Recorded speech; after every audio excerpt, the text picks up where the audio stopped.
I'm tired of all these YouTube gurus that don't know anything about YouTube automation. $74,700. That's how much YouTube paid me in the last month. And if you don't believe me, I'm gonna refresh the page here. $74,700. I'm also gonna show my bank statements right here. I'm gonna refresh the page. This is Chase's secure website, and here we have it. The same amount, $74,700 on June 23rd, 2025. No YouTube guru is showing you this because they don't make that much money from YouTube automation. And the thing is, some of these gurus might be making this much, but they only have 1 or 2 channels and they're not even faceless. I run 17 different YouTube channels and only one of them is a face channel. You can see right here, this channel made me $109,000 in the last 90 days. I'm gonna change the currency right here to Trinidad dollars, and we're gonna change it back to USD.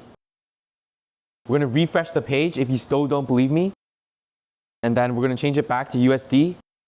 There we have it, $109,000 in the last 90 days. And here I have another channel that I just got monetized, already making me $10,700 in the last 28 days. And then another channel right here, just got this monetized on June 9th, and it's already made me $1,900. I believe this channel is gonna make me 5 to 10K per month going forward. And here we have a YouTube Shorts channel. The other channels were YouTube long form, $56,000 in the last 365 days. And if you still don't believe me, here's another channel. This is a face channel. This made me $50,000 in lifetime revenue. Now, I'm not showing this to flex, I'm showing this to prove to you that making money with YouTube automation is very possible in 2025. Now, in this video, I'm gonna show you exactly how to print with YouTube automation yourself. And I'm gonna show you exactly how to do this just with simple basic math. So with any business, it doesn't matter what business it is, there's costs and there's revenue. So with YouTube automation, this still holds true. Basic math is literally gonna take you so far in this business. There's a very simple concept of ROI. What's your return on investment?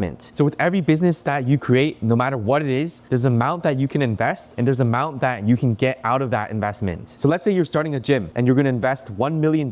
How long is it gonna take you to earn that $1 million back and then even more? So let's say you invest $1 million into a gym. Best case scenario, in 5 to 10 years, you make $5 million. So that's a 5x return on investment, best case. With YouTube automation, it's the exact same thing. You're looking for the greatest return on investment. And now with every different niche, there's gonna be a different return on investment. So let's say you're interested in streamers like iShowSpeed. What's the return on investment in this niche and how much are you gonna get out of it? It's a very simple concept. So if you're making videos on iShowSpeed and every video costs you $200 to make. Now, if the average return on this investment is $1,000 in AdSense, then you have a 5x return on investment. And typically that $1,000 is made pretty fast. The reason why YouTube automation is so powerful compared to every other business is that this $1,000, this 5x return on investment, you're gonna get that a lot faster than any other business. So let's say you're doing drop shipping, right? You might invest $200 and it's gonna take you a long time to make $1,000 in profits. With YouTube automation, I could put in $200 and make $1,000 within 2 weeks. And that's only if you actually know what you're doing. So if YouTube automation is such a great business, why am I revealing all the sauce to you right now? Do I have something to sell you? Yes. I take on 10 people every month as my mentees. I'm trying to be the person that takes you from 1 to 5K per month to 50K per month. But in order for me to take you on, I need to get you to 5K per month in the first place. I'm trying to create the most stacked YouTube roster anyone has ever seen. And to be honest, you might not be the one, but my application link is down below if you want to apply. So I just explained the simple concept of the return on investment. But how do you actually find the right niche for the return on investment? And from there, how do you make sure that you're basically guaranteed to make your investment back and tenfold from there? The first thing I'm gonna tell you guys about is how to find a niche. Now, there are so many ways to find niches. Off the top of my head, there's already 6 different ways to find niches. But first, I'm gonna show you 3 quick and simple ways to find niches. The first method I'm gonna show you is the incognito method for YouTube long form and short form. So you might have heard of this method before, and it's definitely tried and true in my opinion. So first, I'm gonna go to incognito. I'm gonna pull up YouTube, and then if you're in the shorts niche, then you would just go to shorts and watch a bunch of shorts here. But now if you're in long form, you're better off going to the trending tab right here and just looking through what's trending right now. Now here's the catch. Not every video here is able to be replicated with faceless YouTube automation. You can see right here, we have a UFC video, we have a House of Highlights video. These aren't able to be replicated with faceless YouTube automation. But now with these niches, I can see what's trending. So let's say UFC, 12 million views in 2 days. Imagine the audience, 12 million views in 2 days. How many people are interested in this type of content? So now all I have to do is just click on this video, copy paste this name, Ilya, and now from here I can keep scrolling and finding different faceless creators in this niche. Just by going to the trending tab tab, I'm gonna see a bunch of different niches, and these might not be replicated, but if the audience is big enough, then you can find different sub niches within that audience. And now I'm gonna give you one more pro tip. When we search up this name right here, we can use this tool NextLev. And by the way, I do have a code for NextLev. It's code Caleb. You don't have to use my code. I'm only sharing this because you do get 20% off on your end. So when I search up this name, Ilya, I'm not trying to get the official UFC channel. I'm just trying to filter out for different faceless niches within this niche. So the very first thing I'm gonna do, I only want long form videos. Personally, I do short form, but to be honest, most of my money is made in long form. So I'm gonna click on long form, and I don't want these channels like UFC with 20 million subscribers. So I'm gonna reduce the subscriber count all the way down to 100,000. So now with this filter, I'm only gonna get channels from 1,000 to 99,000 subscribers. And now I don't want a bunch of bricks on my search page. I only want videos that have at least 100,000 views. So I'm gonna drag the video views here to about 108,000 views. And now we're just gonna press go right here. We're gonna see a bunch of YouTube videos right here talking about exactly what we want to talk about. And we're gonna go through all of these videos and see if we can replicate that ourselves. Now here we're getting a bunch of outdated videos. We're just gonna go to the video upload date. We're gonna go somewhere between May 1st and today's date, which is currently July 1st that I'm recording this. So we're gonna adjust that, click go again. From here we can get tons of videos that we can replicate on our own. So already, literally within minutes, I've already found the channel that is absolutely printing right now. And now this person is in the shorts niche, which is not what I want, but nevertheless, this channel is printing and it's very easy to replicate this kind of niche. This is the UFC edits niche, but that's not really what I want to get into, but this person is definitely printing right here. Now, I only want long form. Now, this filter is not perfect. It's showing me shorts over 1 minute. But now all I have to do from here is just scroll down, and I can see a lot of different niches right here. I can see this channel Fight Night with only 10,000 subscribers is already getting a lot of views in this niche. What this person is doing is actually a different sub niche within the UFC niche. This person is doing the Joe Rogan UFC sub niche. And you can see right here, a lot of these videos are just getting tons of views, and it's all just this Joe Rogan UFC niche. Let's go to analytics right here. So I'm gonna check the channel's revenue right here, and then the estimated RPM. And now these statistics aren't exact, but it's gonna give you a rough estimate of how much money a channel is making. So this channel right here, completely faceless, made nearly $3,500 in the last 28 days. But that's honestly not enough for me. So I'm gonna keep scrolling right here. I'm gonna check this guy, Lee. This guy right off the bat, not getting enough views for me. Now this is a decent amount of money, but it's not enough for me. I'm aiming to make at least $30,000 a month with every single channel. So I'm gonna go back to our filtered search and keep scrolling. This guy, Mighty Mouse Clips, he got 400,000 views. I'm gonna check the views right here. Let's check the analytics. We're gonna check the channel revenue right here, and then we're gonna check the other stats. But for now, let's keep looking. We got MMA YouTubers react to these fights. We got a Spanish version right here. MMA The Ronin. We're gonna check the video views right here. Now this channel just right here, I'm hovering over it. It's a face channel, but you can see right here, 125K in 1 day. And this can certainly be done faceless, even though this is a face channel. But based off the description, it seems like this is a Spanish channel. So what you would do in this case is just make a channel in English and then translate it to Spanish as well. So Mighty Mouse Clips, 2,200. Honestly, not that much money. So what I would do in this case is either keep scrolling or adjust my search. And if your goal is shorts, then just go to shorts, and you'll see all the shorts that are absolutely printing in this niche. So now another way to filter down the niche is simply create an account here, and then what you're gonna do after you create the account, you're gonna subscribe to all of the channels that you're gonna replicate, and then through that you can go to the homepage. This is after you're done subscribing to all the channels, you're gonna go to the homepage, and then you're gonna look through all those videos right there. So now that you've found the niche that you want to replicate, I'm gonna tell you exactly how to get started with making the video. So first and foremost, you're gonna have to follow the 2-hour rule. You need to spend at least 2 hours studying that niche that you're trying to replicate. And the reason why I've created this 2-hour rule is because 2 hours is enough to gain all the information you need about that niche. So you can see who's out there, what competitors and what quality they're putting into, what different strategies, retention strategies are out there. And then after you gather all that information, then you can finally start making the actual videos. So follow the 2-hour rule, learn everything about the niche, and then after the 2 hours is over, now you can finally start with the video production. Now here are 3 guidelines that you must follow when it comes to video production. So first and foremost, in the beginning, you want to be making the script yourself. A lot of these gurus, they're gonna tell you to use AI to write the scripts. They're gonna tell you to hire a script writer. In my opinion, this is a terrible method. Even if you somehow get lucky and you succeed with those methods, there's no long-term sustainability in that. And that's because you don't know how to actually write this script yourself. So let's say you find a really good script writer and you start printing in that niche. What happens if that script writer stops writing scripts for you? Well, you don't even know how to write a script yourself. So if you lose that script writer, it's done for you. Let's say you use AI to write the scripts. What happens if you start performing well in the beginning and then all of a sudden your performance starts to dip? You don't even know why your performance is starting to dip. So you don't even know how to adjust the AI to write better scripts. So scripting at first should always be done by yourself. And once you know how to write the scripts, then you can start looking to train script writers or train AI to write the scripts for you. But at the very least, write the scripts by yourself in the beginning. The second guideline you must follow is only upload videos on channels with high trust scores. And if you don't have high trust score, you need to make sure that your trust score goes up immediately. So before I talk about how to increase your trust score, let me just talk about what the trust score actually is. With every channel, there's a trust score that's assigned to that channel. So when you actually start uploading videos, YouTube already created a score for your channel on how much they trust you. So there are many different factors that go into the trust score, and a lot of it is still unknown. But there's a few things that definitely go into the trust score. First of all, how many videos have you uploaded on your channel? If you've uploaded videos 5 years ago, that means that your channel probably has a very high trust score. How old is your channel? So let's say you have an account that you've created when you were a kid. That channel is more likely to have a higher trust score. And lastly, another important factor is how much interaction you have on that account. Are you constantly watching videos on that account? Are you liking, commenting, sharing, subscribing on that account? The more past interaction you've had with that account, the more likely your trust score is to be high. And now all of these things aren't necessary, and you could have all of these things and still have a low trust score. And that's because there's a lot of different factors that go into your trust score. And there's also many ways to increase your trust score, which I can cover in future videos. But an easy way to just test your trust score is upload a green screen short. Just make a quick short with a green screen with your face and then see how many views that short gets. Now make sure that your short isn't absolute garbage. But if your short gets over 1,000 views, that means your trust score is pretty decent. If your short gets over 5,000 views, then that means your trust score is very high. If your short gets like 20 views, your trust score is extremely low. So check what your trust score on your channel is. There's a lot of people that just continue uploading videos despite getting 0 to 5 views. If you're getting 0 to 5 views, that means your trust score is absolute garbage. What you need to do in that scenario is find another channel to upload on, because even if your video is absolute garbage, you shouldn't be getting 0 views. And now the third guideline with video production is to make sure you have an actual edge over your competitors. You have to understand that the game of YouTube is a competitive market. The reason why I don't show a lot of my channels is because I don't want more competitors. If I show my channel to tens of thousands of people, all of a sudden I'm getting a lot of competitors. So when you're in a competitive landscape like YouTube with tons of competitors, you need to make sure you have an actual edge over your competitors. It's just like the stock market. If you're randomly choosing stocks over the long term, you're probably not going to make as much money as someone with information or research that nobody else has. Make sure that you have an edge in your niche, whether it's quality, scripting, titles and thumbnails. Make sure you can provide something that gives you an edge over everyone else. So now that was a general guideline on how to get started with YouTube. In my future videos, I'm going to go more in depth. If there's something that you need help with, leave a comment down below. And if you're interested in joining my roster of the most stacked YouTube automators, apply to my one-on-one mentorship down below. With that being said, that's all I have for this video. I'll see you in the next one.